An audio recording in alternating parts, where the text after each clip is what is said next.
తిరుపతిలో ఎవరెవరు ఉంటారు, అసలు ఏం జరిగింది? వీళ్ళ ఫ్యామిలీ ఉంటారు వీళ్ళ ఫ్యామిలీ ఉంటారు ఓ 5-6 ఇయర్స్గా అక్కడే బతుకుతున్నారు. రామానుజ సర్కిల్ నుంచి ఈ మధ్యలో కొత్తగా ఓటేర్ అనే ఒక విలేజ్ దగ్గరికి వీళ్ళు చేంజ్ అయ్యారు, అడ్రస్ చేంజ్ అయ్యారు. ఇది రూరల్ పోలీస్ స్టేషన్ కిందకి వస్తుంది. నైట్ టైం కొంచెం ఏమో ఇంట్లో అరుచుకొని తాగడానికి బయటికి వెళ్ళాడు. నార్మల్గా వీళ్ళు పని చేసే వాళ్ళకి పొద్దున పని చేయడం, రాత్రి తాగడం వీళ్ళకి అలవాటు. అట్లా ఆ క్రమంలో బయటికి పోయినప్పుడు గుర్తు తెలియని వ్యక్తులు బండరాయితో మోది చంపినారు. పోలీసులకి ఈ మ్యాటర్ ఖచ్చితంగా తెలిసి ఉంటుంది. బట్ పెద్దవాళ్ళ ఇన్ఫ్లుయెన్స్ అయితే దీంట్లో ఉంది, ఖచ్చితంగా ఉంది.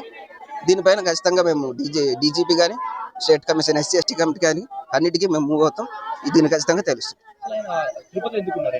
వర్క్ చేసుకోవడానికి సిమెంట్ మేస్త్రి శ్రీనివాసులు. అంటే అక్కడ లోకల్ లీడర్స్ ఏమైనా వీళ్ళకి అంత ఇన్ఫ్లుయెన్స్ ఏం లేదు. పొద్దునపై పని చేసుకోవడం రావడం అంతే. తాగిన క్రమంలో ఎవరైనా గంజాయి తాగిన బ్యాచ్ వచ్చి కొట్టిండొచ్చు అనుకుంటున్నాను. ఫైల్ అయింది, తిరుపతి రూరల్ పోలీస్ స్టేషన్ లో ఫైల్ అయింది.